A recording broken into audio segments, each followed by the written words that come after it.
Assalamualaikum warahmatullahi wabarakatuh. Buat semuanya, selamat sore. Perkenalkan nama saya Fadil Muhammad Irsyad. Kembali lagi di podcast BMK di Mitra BMK Internal, yaitu bersama BEM Evika. Perkenalkan, saya Fadil dari S1 MBTI 2018. Dan boleh perkenalan dulu nih pembicaranya, yaitu dari BEM Evika. Ya, halo. Perkenalkan, nama saya Cita Dira Klavi Kirana, biasanya dipanggilnya Klavi atau Avi. Saya jurusan dari Desain Produk, S1 Desain Produk, angkatan 2018. Oke. Jadi kita temanya kali ini yaitu usaha yang dibuat anak FIK dan untuk anak FIK juga, ya nggak sih? Ya, bener banget. Jadi katanya tuh Klavi ini bener ya ngebangun usaha yang dibutuhin anak FIK. Itu usahanya tuh kayak gimana tuh? Boleh diceritain Ya, nggak? boleh. Ya, Jadi dulu itu, ini aku mulai cerita dari awal ya, iya. kenapa aku bikin Usahanya tuh. usaha ini gitu ya. Iya betul. Oke, pokoknya pas kita pertama kali masuk kuliah, aku kan angkatan 2018, mungkin berarti sekitar hampir 3 tahun yang lalu, apa 2 tahun yang lalu gitu. Nah, di kampus itu kan kita anak FIK suka banget bawa banyak pensil, Hmm, jenis-jenisnya kan ada 2B, 4B, H, apa gitu kan. Terus ya, ya. belum, drawing pennya, alat lukisnya, gitu-gitu kan. Nah, terus di dekat kampus itu jarang banget yang jual Hmm, untuk prokes. Prokes jadi itu semacam tempat pensil tapi dia bisa digulung. Jadi, bisa lebih kecil dibanding kita pakai tempat pensil yang biasa, misalnya isinya ada 50 pensil gitu ya, itu kan harus lebih besar ukurannya. Nah, sedangkan kalau misalnya pakai roll case, kita pun nyarinya juga nggak susah, karena bentuknya, lebar gitu ya. Terus hmm. habis itu ada disekat-sekat tuh. Jadi kita tahu, oh pensil ini atau drawing pen ini ukuran ini segini gitu. Nah, habis itu, sama teman-teman nyari nih, di mana ya gitu, kira-kira yang jual. Terus adalah teman ternyata beli online. Terus tanya, "Cak, belinya di mana?" "Ya ini beli online." "Dikirimnya barangnya dari mana?" "Dari Cina." "Terus harganya berapa?" Sekitar 150 something lah segitu, pokoknya di atas 100 ribuan. Nah, kayaknya kalau buat kita kan, ya anak kampus kayaknya nggak worth it nggak sih kalau misalnya cuman beli masalah tempat pensil kayak gitu dari luar negeri, terus waktu datangnya lama, harganya juga mahal dan barang yang datang oke lah, tapi ya oke aja gitu. Hmm. Awalnya sih berangkatnya dari situ. Makanya habis itu baru deh Itu mulai coba-coba di semester cari. berapa tuh? Semester 1? Iya, semester 1 semester 2. Karena kan kalau kita anak FIKA, Hmm. semester awal itu pasti masih pakai tangan ya, maksudnya kita gambarnya masih harus ngelusin tangan lah, gitu. Oke. Sebelumnya buat Kelapi sendiri udah pernah usaha belum di SMP atau SMA-nya gitu? SMP, Gitu. Apa emang udah jiwa-jiwanya usaha gitu dari dulu? wah, kalau itu kurang tahu ya. Tapi Nggak. kan kalau dulu emang dulu tuh pernah usaha apa ya, nggak bisa dibilang usaha sih gitu. Waktu dulu tuh sempet jadi reseller Netflix. Nah, ini juga sebenarnya jangan ditiru ya untuk teman-teman, karena itu kan sebenarnya kan nggak boleh ya melanggar aturan. Kalau dulu kan emang karena belum ngerti banget gitu, jadi ya udahlah jual-jual aja gitu. Nah, paling ya waktu dulu tuh jualannya itu reseller akun Netflix gitu, ya dengan harga yang lebih murah. Itu berarti sebelum kuliah itu. Pas sebelum kuliah. Eh, Lumayan sih. Berarti buat bisnisnya sendiri target pasarnya anak FIK aja. Awalnya gitu, anak FIK aja.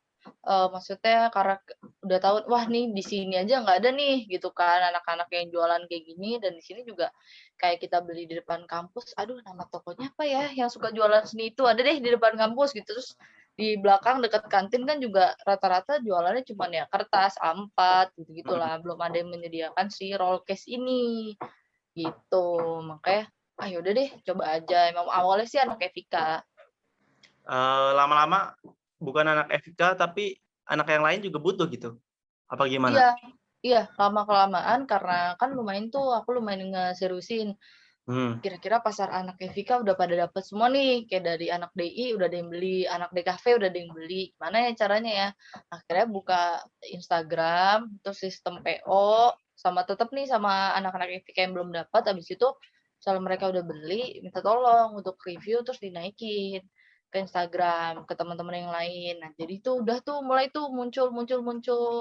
Terus aku juga pakai beberapa ini sih sebenarnya bisa dibilang spamming juga. Ini sebenarnya dipakai untuk orang-orang yang pertama kali baru buka bisnis jualan. Nah, Kak Fadil pasti pernah nggak sih dapat DM misalnya di DM Instagram ya, dibilang gini, "Halo Kak, kami jualan ini nih, produk kami bla bla bla bla," kayak gitu. Nah, dulu aku juga pas pertama kali kayak gitu juga. Cari nih anak ITB, anak yang FIK juga tuh, dicacatin satu-satu gitu. Terus mulai ngerambat ke beberapa sih, waktu itu udah nyari anak-anak yang dilukis gitu, dan kan produk udah lumayan kejual banyak. Iya. Terus udah mulai tahu nih pasarnya di mana aja sih ternyata gitu. Nah, kalau di kampus pasti mereka ya beli untuk misalnya naruh pensil, pulpen, drawing pen gitu. Nah, kalau misalnya untuk ranah profesional, kemarin itu aku buat produk barunya itu adalah brush case. Jadi khusus buat naruh alat lukis. Alat-alat lukis mereka, kuas-kuas mereka di dalam gitu. Berarti sekarang selain roll case jadi ada brush case juga gitu. Iya, ada brush case juga. Jadi sebenarnya art supplies, jadi untuk produk yang bisa naruh alat-alat kita sebagai istilahnya apa ya, anak yang kuliah di seni atau misalnya orang yang memang profesional di bidang seni untuk menyimpan barang-barang mereka gitu supaya nggak berantakan. Intinya sih gitu. Berarti ada beberapa produk ya, bukan 2 produk itu aja ya? Pokoknya supply buat Hmm, seni gitu ya? iya. Nah, paling yang terbaru ini mau keluar sih tas juga. Tas tapi seukuran yang bisa masuk buku gambar A3. Oh, iya iya. Buat roll case atau brush case-nya itu handmade atau reseller apa gimana nih? Aku handmade. Jadi bener dari awal tuh nyari tukang, ke Tamim, beli kain, berapa meter yang dibutuhin, gitu-gitu. Kan soalnya roll case aku beda, ada beberapa sama nih roll case-nya, tapi ada 3 tipe warna gitu. Nah, di Oh, 3 itu kan jadi satu tempat pensil, warnanya kombinasi ada 3 warna. Kayak ada satu produk aku namanya Renji Blue, itu pakai blue navy, terus pakai baby blue, hmm. sama pakai warna orange-nya agak-agak ke Repsol. Nah, itu harus ngitung juga, misalnya dibutuhin untuk orange berapa, untuk yang biru navy berapa, untuk yang baby blue berapa meter. Gitu. Nah, habis itu baru deh dihitung kalkulasi. Oh, berarti kira-kira ngabisin berapa meter, biaya yang dibutuhin sekian, itu berarti sekitar misalnya untuk 1 meter ditambah setengah meter tambah 1 meter, tiap bahan bakal dapat berapa roll case nih gitu. Hitungannya Oh, sih berarti gitu. sesuai PO lah ibaratnya gitu ya? Awalnya tuh PO. Nah, mulai ke sini sih udah mulai berani karena Ready- udah ya jadi udah mulai ngasih ke konveksi. Oh, udah ready stock gitu berarti ya? Ya udah ready stock mulai sekarang. Jadi udah berani nyari konveksi, bikin ya minimal 50 piece tuh. Dia udah nggak PO Berarti lagi. pelanggannya sekarang udah bukan Telkom aja nih ya? Ada ITB gitu-gitu. Apa Ya, daerah luar ada Jawa juga ada? luar Jawa juga ada. Waktu itu ada yang pernah beli orang Sumatera, Hmm. orang Kalimantan. Ada sih beberapa yang beli karena kalau aku sistemnya selain dari online, ini juga bisa dipakai buat teman-teman ya, apalagi buat seni. Bisa juga tuh titip ke tempat-tempat yang lain. Contoh kalau misalnya namanya gede yang udah kita tahu kan kayak titip ke Gramedia gitu. Atau Hmm. yang dekat kampus titip ke Artpedia, yang kayak gitu. Nah, aku nyari lah tempat-tempat kira-kira di mana ya bisa diajak kolaborasi, bisa diajak naruh nih. Aku mau taruh di sini deh gitu. Nanti paling di situ sistem pembagiannya adalah persentase konsiasi namanya. Hmm. Jadi misalnya barangnya laku, karena kita nitip, berapa persen diambil sama mereka, kita dapat berapa persen gitu. Biasanya itu lebih memudahkan sih, apalagi lagi pandemi gini kan, mungkin mereka punya lebih banyak nama dibanding kita gitu. Buat pesaingnya di Indonesia apakah udah ada apa masih belum nih? Kan tadi dari Belum. kan rata-rata. Belum. Berarti Jadi kalau boleh dilihat secara analisis Klavi itu belum ada gitu ya? iya, belum ada selama ini. Jadi cuman beberapa nemu produk dan dia ada sih satu produk yang emang waktu itu dilihat banget nih. Dia nih yang bakal bagus deh gitu. Tapi harganya tuh waktu itu sosok harga menurut aku agak terlalu mahal gitu. Dia di atas 100.000 gitu untuk rollcase yang kecilnya cuma segini gitu. Ukurannya berapa sih? Paling nggak nyampe semeter lah gitu. Itu tapi harganya udah di atas 100, 120 atau 150 gitu. Nah, terus terakhir juga pas dilihat-lihat perkembangannya kan kita sama pesaing gitu ya, ngelihat oh Instagram media perkembangannya kayak apa nih, ini orang masih jualan apa enggak ya, masih ini apa enggak ya gitu. Ternyata kemarin dia sempat berhenti. Nggak tahu deh sekarang jalan lagi apa enggak, tapi waktu itu sempat berhenti. Jadi sempat close gitu tokonya. Baru dikit sih untuk pemain yang di rollcase. Menarik nih usahanya. Buat Klavi sendiri ini dari awal sampai ini solo player gitu apa udah punya tim gitu? Masih solo player. Solo player ya? Masih. Makanya masih sekarang juga masih mau coba cari-cari temen kira-kira ada nggak ya misalnya mau jadi partner. Karena kan lumayan kalau misalnya udah lumayan membesar kan pasti biayanya yang dibutuhin juga lebih besar, tenaga yang dibutuhin pasti lebih besar gitu. Masih lagi nyari-nyari sih. Oh, lagi nyari-nyari. Hmm, Berarti berminat buat tim gitu ya? berminat ya masih setengah-setengah lah, masih mikirin kayaknya enakan bikin sendiri apa sama orang ya gitu kan pasti ada plus minusnya lah Ya, kalau betul. digabung sama orang kita sendiri. Karena solo player gitu, kalau dari Klavi sendiri, ini nggak sih ganggu aktivitas kuliah apa gimana gitu? Sebenarnya kalau misalnya dibilang ganggu sih enggak, karena malah kalau misalnya udah ketemu hal yang kayak gini ya, maksudnya hal yang kita suka dan tiba-tiba itu ngasilin duit juga, malah kadang kepikirannya, aduh kuliah ganggu gue lagi jualan deh, gitu. Oh, Kadang tuh pernah kebesit kayak gitu loh. Aduh orang lagi banyak pesenan karena abis ini mau bikin belum ke Tamim, ngambil ini, belum apa gitu. Tapi ya kalau dilihat-lihat sih nggak terlalu ngeganggu sih. Karena sekarang sistemnya udah lebih oke, maksudnya kalau dulu kan emang masih bolak-balik tuh Tamim, beli apa, cari lens rating, cari ini, cari tukang yang bagus, tukang jahit yang bagus. Mungkin kalau awal-awal sih ya lumayan keganggu, tapi harus apa ya, cari cara tengahnya. Oh, ya jam waktunya kuliah kayak gini gitu. Paling ya jamnya kuliah, pulang dari kuliah udah tahu nih, oh berarti jam segini ke sini. Nanti habis pulang tugas kira-kira ada apa aja ya yang harus selesai minggu ini atau minggu depan gitu. Jadi udah bisa bikin timeline sendiri gitu. buat produksinya sendiri, dulu kan pas offline kan di Hmm? daerah kampus berarti ya? Enggak, ke daerah Tamim tuh daerah? pelosok. Tamim tuh di kota Bandungnya, di Oh, kotanya. Kita kan Buah Batu pinggiran ya kan. ya Nah ya. ini mengarah ke kota. Nah kalau tempat itu kan cuma beli kainnya, Hmm. tapi nanti beli resletingnya beda tempat. Hmm. Nganterin ke tukang jahitnya beda tempat lagi. Hmm. Nah gitu. Kadang habis waktu tuh di situ ke sini Oh, tapi tetap belum beli daerah ini. Bandung itu. Ya tetap daerah Bandung. Nah, waktu pandemi itu gimana? Kan sekarang lagi di Depok nih kan posisinya. Hmm. Apakah cari Kalau supplier di daerah Depok apa tetap ke Bandung? kebetulan kalau sekarang kan karena udah capek lah ya, misalnya datang-datang konveksi beli satu, maksudnya sekarang sistemnya udah nggak PO ke konveksi, jadi paling telepon konveksi nyari tempat yang oke. Sekarang paling ada 2 tempat sih di Bandung sama di Bogor. Kalau di Bogor masih bisa didatengin. Terakhir masih ke Bogor masih ketemu buat ngukur-ngukur apa segala macam kira-kira produknya seperti ini gini warna yang dimau kayaknya ini aja udah habis itu paling ya nunggu 2 minggu terus barangnya udah nyampe gitu. Hmm. Paling kalau sekarang online sih gitu. Nah, terus sama kalau yang di Bandung paling kita kirim sampel produk kita yang jadi bikin sesuai atau misalnya ada yang mau dirubah ya di apa namanya disesuaiin aja gitu nanti tinggal bilang. gitu. Tapi selama pandemi itu ngerasa banyak perubahan nggak, Mas? Kayak ngaruh nggak sih buat ke usahanya ini?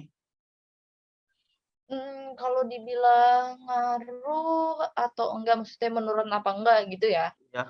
sebenarnya, ngaruh-ngaruh enggak, karena usahanya juga bukan usaha yang wow, misalnya yang sehari pesen Hmm. 2.000 piece gitu, enggak juga gitu. Jadi ya paling ya seminggu itu kalau misalnya di rata-ratain misalnya ada 5 produk atau 4 produk gitu yang udah keluar per harinya gitu. Jadi kalau misalnya buat ngaruh apa enggak, kayaknya enggak terlalu sih gitu. Karena bahkan kemarin itu pas lagi corona lumayan banyak ya pesenannya. Karena Malah jadi meningkat ibaratnya gitu. ya, karena mungkin orang pada di rumah semua, terus kira-kira ya anak-anak seni gitu kan, aduh diapain ya gitu. Ada soalnya waktu itu yang pernah beli, ya Kak aku sebenarnya udah punya satunya, tapi kurang nih aku kemarin habis beli lagi peralatan yang baru, jadi mau beli lagi tempat pensil yang baru, yang kayak gitu kayak gitu. Sebenarnya kalau kemarin corona sih lumayan agak meningkat. Berarti malah menjadi sumber berkah ya buat. Ya benar, benar benar benar. Nah, karena pengalaman Klavi di usaha pas kuliah ini berjalan mulus lah ibaratnya. Klavi ngejalanin usaha nggak selain roll dan Brewskes ini? Apa cuman usaha ini aja?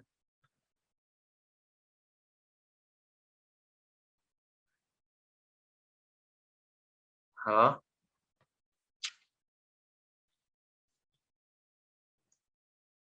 Mungkin lagi ada gangguan ya?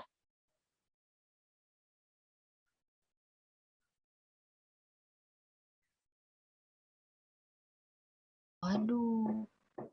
Halo halo? Oh iya, Ya, oke. tadi masuk nggak pertanyaannya? Masuk masuk masuk. Yang Oh, untuk pertanyaan ini ya, usaha lain dari Klavi kan ya? oh ya, Mhm. ya Nah, mungkin boleh untuk jawab. ya, untuk usaha lain selain Klavi, aku juga punya usaha lain di bidang F&B, Oh, lebih tepatnya minuman, iya. berarti mulai tertarik usaha-usaha lagi gitu ya? Kemarin sebenarnya nggak tertarik usaha, tapi kayaknya seru, apa ya, karena belum tahu, ini juga sebenarnya lagi mikir sih, sebenarnya emang harus di dunia bisnis apa enggak sih gitu. Karena kemarin pas coba kalau aku mikirnya jualan minuman gitu ya, bukan usaha atau bisnis minuman gitu. Jualan minuman kayaknya seru juga gitu. Kemarin kebetulan punya duit lebih, oh ya udah deh, apa bikin jualan ya? Apa beli ini ya? Oh ya udah deh, kayaknya jualan minuman aja gitu.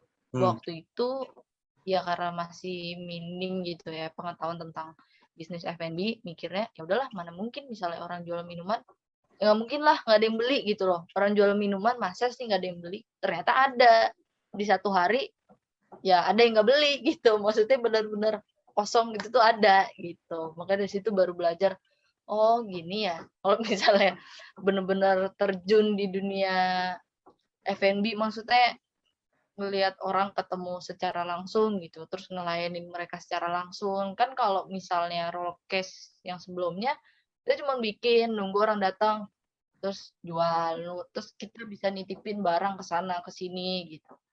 Kan kayaknya kalau F&B bisa juga, cuman kan nggak semua mau terima, apa ya, mungkin kalau minuman kan udah terlalu banyak kali ya, makanya mereka mikirnya, ya masa sih misalnya nitip ke toko mana, orang minumannya biasa aja gitu. Pasti Hmm. kan kita juga minuman, gelasan gitu, istilahnya apa ya, berkompetisi sama orang yang punya minuman contohnya teh botol, yang gelasan atau botolan, bahkan mereka minumannya kalau orang sekarang kan sukanya manis-manis gitu ya. Hmm. Minuman lebih manis, lebih murah, pasti lebih kebeli gitu. Berarti buat usaha yang kedua ibaratnya kalau bisa dibilang nggak terlalu semulus yang pertama ya?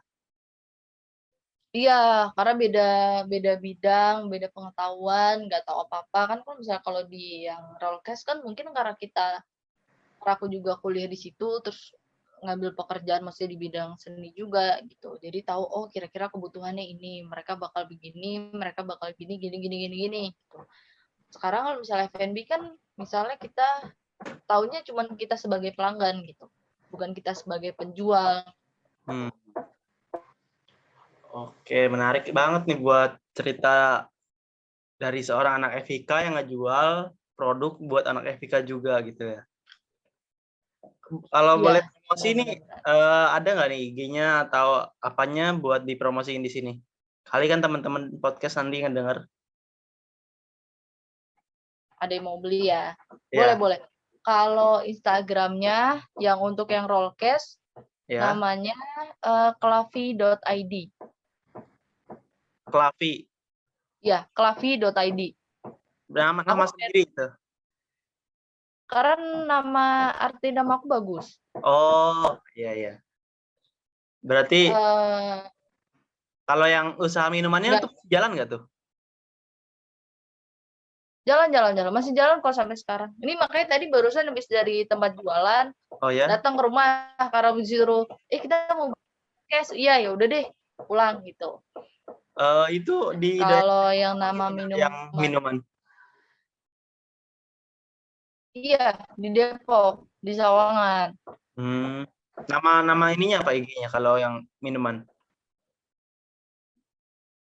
Kalau minuman namanya Jelly Time ID kalau nggak salah Instagramnya. Awalnya franchise, terus sekarang udah mau buat sendiri gitu. Oh.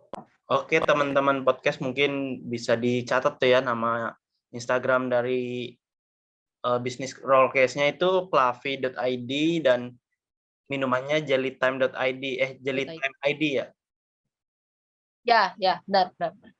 Coba khusus warga tell you yang tinggal di Depok harus beli minumannya. Ada di GoFood, ada di Shopee, ada di GrabFood juga. Bisa terima pesanan juga. Oke, oke. Buat yang klavi itu di mana tuh? Di Instagram aja apa ada Shopee apa Tokped gitu?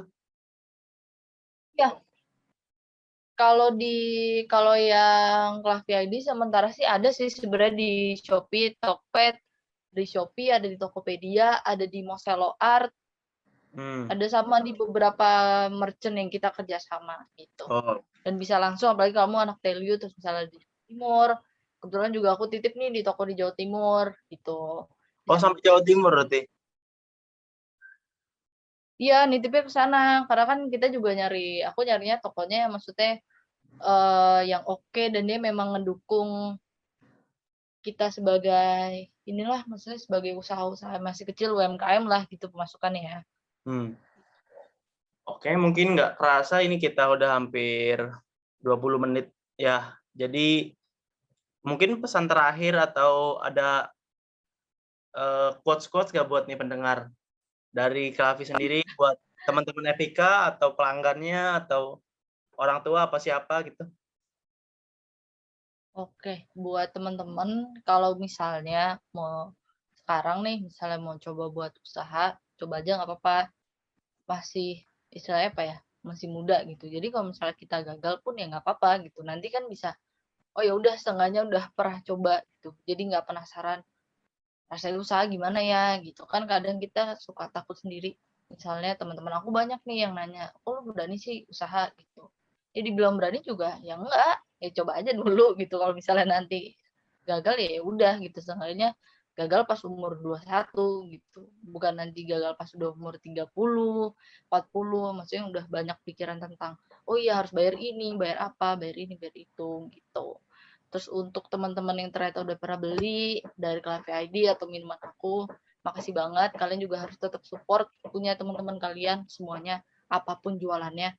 Beli aja nggak apa-apa satu gitu. Itu seenggaknya kadang bisa ngebantu mood mereka untuk hari itu. Anjir, ada yang beli ya minuman gua hari ini gitu. Atau misalnya anjir ada yang beli ya makanan gua hari ini gitu. Kayak at least beli buat bikin orang lain tuh bahagia. Itu aja sih. Oke, terima kasih banyak nih buat Klavi dari desain produk 2018 ya. Ya, betul.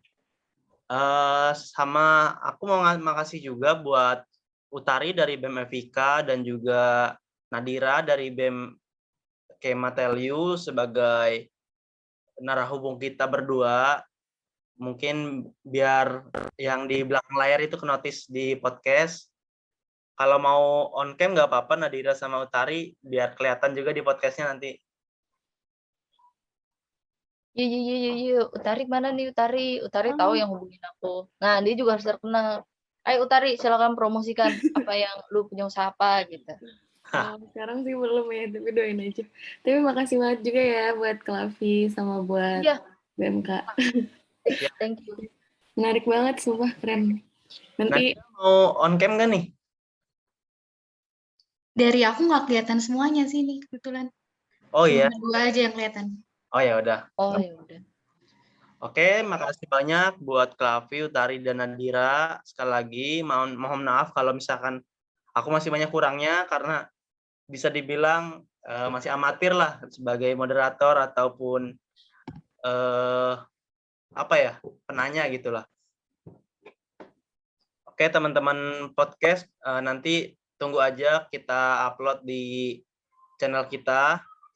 Terima kasih juga udah banyak nonton. Nanti kalau ada saran atau kritik bisa di komen, oke? Sekian dari podcast kita dari BEM Kema dengan Dika. Sekali lagi, terima kasih dan Assalamualaikum warahmatullahi wabarakatuh. Waalaikumsalam warahmatullahi wabarakatuh.